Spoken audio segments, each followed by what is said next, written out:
Bună, dragilor, și bine ați venit la o nouă citire. De această dată te invit la o citire generală, în cadrul căreia vreau să analizez relația dintre tine și o anumită persoană sau relația dintre tine și ceilalți, la modul general vorbind. Hai să vedem, dragii mei, despre ce este vorba. Te rog să ții cont de faptul că este o citire generală și nu toate mesajele de aici ți se potrivesc. În momentul de față, văd că te afli într-o relație la distanță. Da? Vă aflați la distanță unul de celălalt sau mai văd aici un drum pe care îl faceți împreună. Pe de altă parte, văd și faptul că este o perioadă de schimbări, o perioadă de transformări din punct de vedere relațional și văd aici o bucurie foarte mare pentru tine. Văd o conexiune cu zodia Pești pentru unii, dar văd și un oarecare blocaj legat de bani sau cineva care începe să vadă viața altfel. Cineva care spune gata, vreau pauză. E ca și cum te afli într-un moment în care simți că nu mai poți și este aici cineva care vine și te ajută. Da? Sau sunt prieteni care vin și te ajută. Hai să vedem.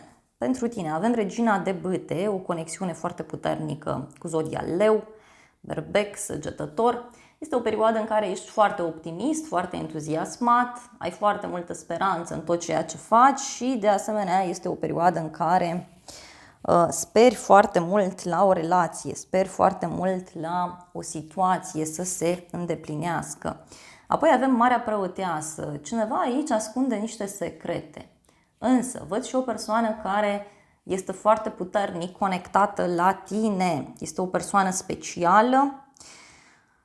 Mai văd și faptul că ai legătură cu cineva care este mai retras din fire, cineva care nu comunică foarte mult.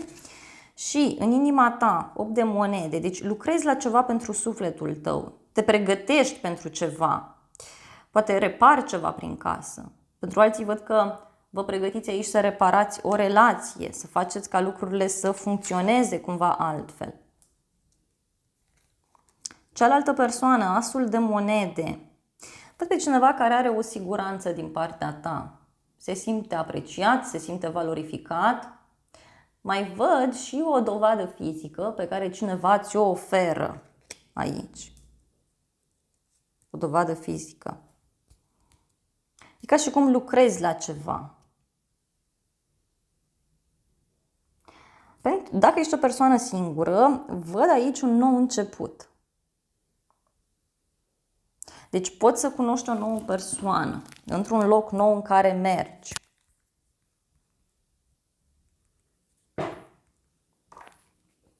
Să vedem în continuare. Și avem în mintea ta Arcana Majoră Steaua, foarte frumos. Tu aici ești plin cu speranță. Ești plin cu speranță în legătură cu o situație, în legătură cu un proiect. Și tot Arcana Majoră Steaua, să știi că vorbește despre o conexiune cu zodia Vărsător sau o conexiune cu zona tehnologiei pentru unii dintre voi.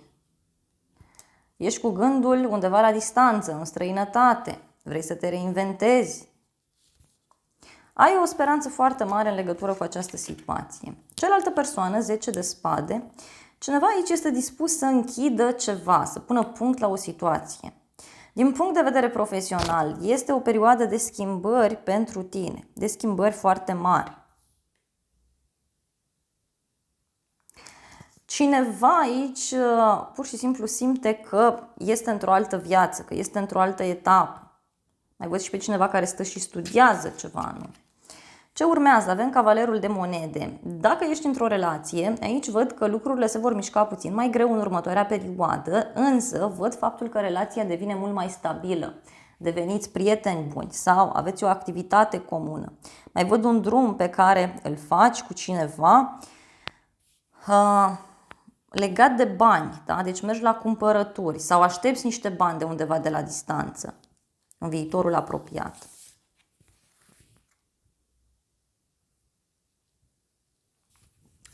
Apoi, avem 9 de bâte, o oarecare oboseală pe care o simți, dar văd și o victorie, un triumf, după o perioadă dificilă, după ce a fost nevoie să treci printr-o perioadă dificilă în relația ta, după ce a fost nevoie să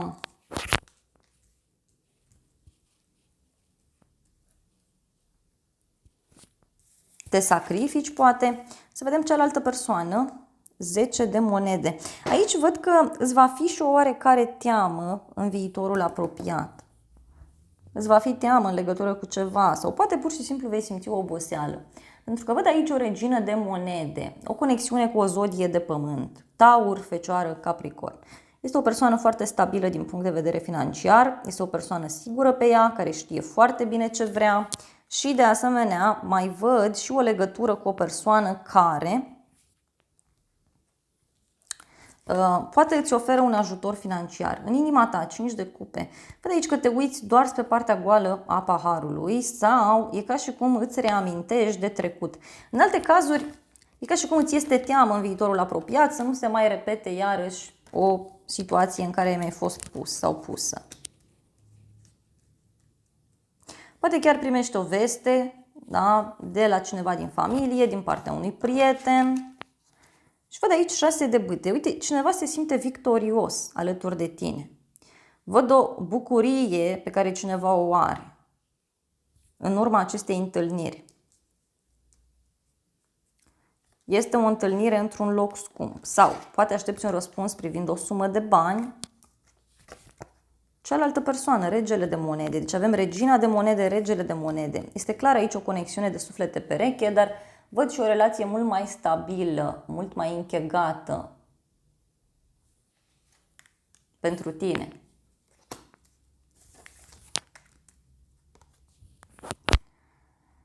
Văd o conexiune cu o persoană foarte sigură pe ea, stabilă din punct de vedere material și este o persoană pe care tu te poți baza. Uite, pentru tine, cavalerul de bâte, văd foarte mult entuziasm pentru tine. Te vei entuziasma, ceva te va bucura și văd că vei avea o dorință fantastică de a te aventura în legătură cu o situație. Pentru că te văd aici destul de obosit în acest moment. Să vedem în viitorul mai îndepărtat. Avem 7 de monede. Niște discuții care au loc privind trecutul. E ca și cum cineva se uită spre trecut.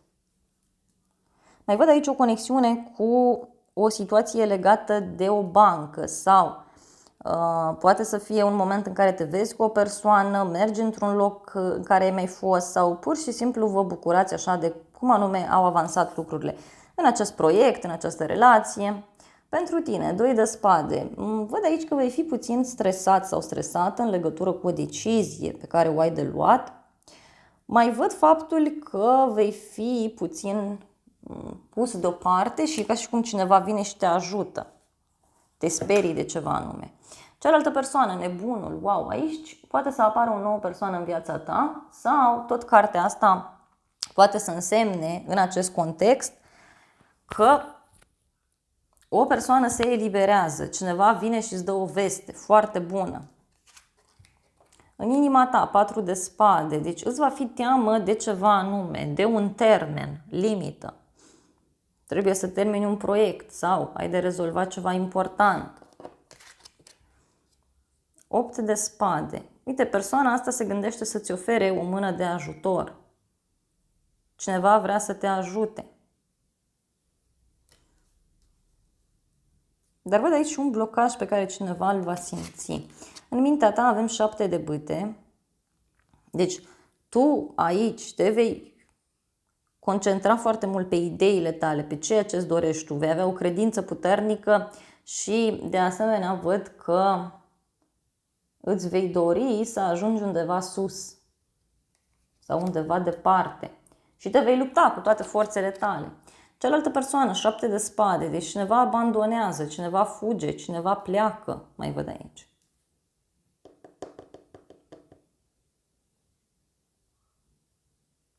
Ca și cum e nevoie să te lupți singur cu tot sau e nevoie să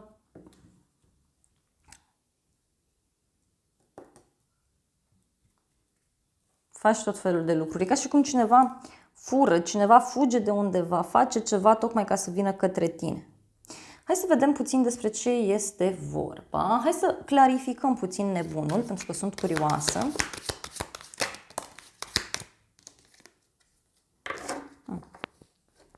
cineva văd aici că și-a făcut tot felul de gânduri sau tot felul de iluzii. Poate chiar este cineva care speră la ceva foarte mare de la tine sau va spera, va avea așteptări foarte mari. Da? Și văd aici niște discuții pe care le vei avea, poate cu un rege de bâte, cu o persoană energică, plină de viață. Cineva care îți va spune despre durerea sa. Da? Sau cineva care își va călca pe suflet tocmai să vină către tine. Pot fi niște blocaje aici în legătură cu o persoană din casa ta, din familia ta, poate chiar o discuție de tip negociere. Da? Și 7 de spade, deci cineva va dori să clarifice o anumită situație în viitorul apropiat. Se clarifică ceva pentru tine, se ia o decizie.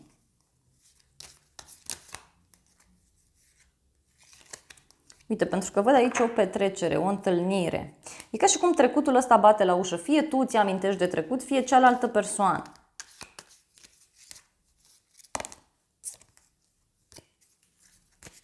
Să vedem pentru tine.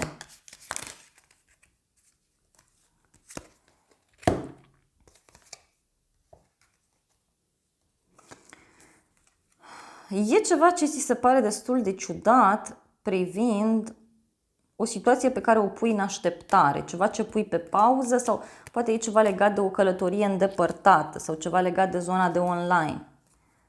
Însă, uite, eu văd aici abundență pentru tine, văd stabilitate materială. La muncă, iarăși, uite, se pot întâmpla tot felul de lucruri ciudate aici. Hai să vedem oracolul, ce zice pentru tine. Pentru tine văd foarte multă libertate. Da? Libertate, bucurie și ceva legat de carieră, de un succes, de familia ta. Poate chiar primești o veste în acest sens. Da? Sau e ceva legat de un grup de oameni. Cealaltă persoană. Văd aici o femeie, poate o regină de gheață, o persoană divorțată, văduvă, singură, cineva care ia niște decizii importante privind o călătorie îndepărtată sau cineva care te privește de la distanță și care poate avea aceste probleme, poate avea aceste ieșiri, aceste reacții.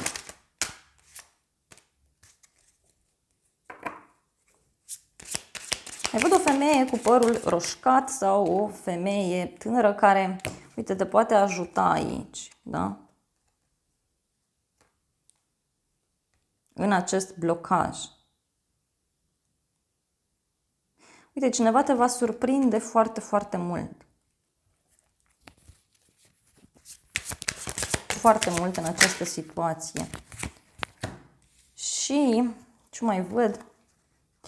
Văd aici niște discuții pe care le vei avea. Discuții care vor clarifica destul de mult lucrurile. E ca și cum cineva spune, uite, am un blocaj sau am o problemă. Mai văd și o legătură cu o persoană brunetă. În unele cazuri. Hai să vedem îngerii romantici ce zic. Spre o căsătorie, dacă situația asta poate să meargă către un angajament serios, către un contract, către o prietenie frumoasă. Dar ți se spune să rămâi pozitiv, să rămâi optimist. Și ți se spune aici să oferi acestei relații o șansă. E ca și cum tu tot îți aduci aminte de trecut. Da? Să renunți la trecut, la tot ceea ce îți făcea rău.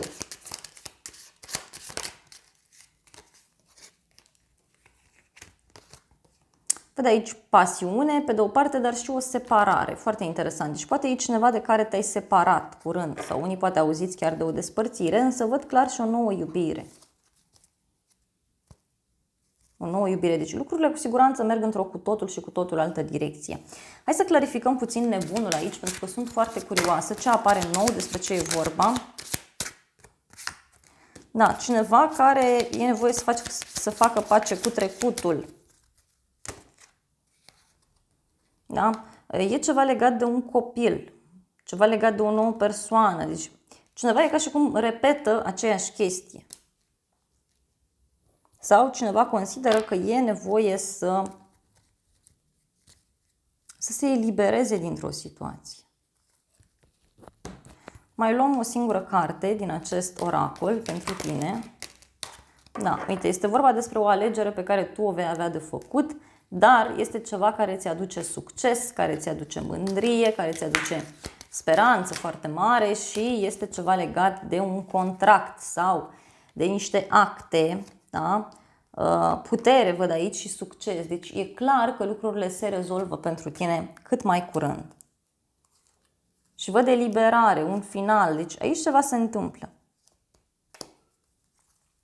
Dragilor, acestea au fost previziunile de această dată. Eu îți mulțumesc pentru atenție, te îmbrățișez cu drag, iar dacă ai rezonat cu mesajele, te invit să te abonezi, să apeși clopoțelul, apasă butonul de like, funcții gratuite pentru toți și să ne revedem cu bine și data viitoare. Eu îți doresc să ai parte de o zi sau de o seară cât mai frumoasă.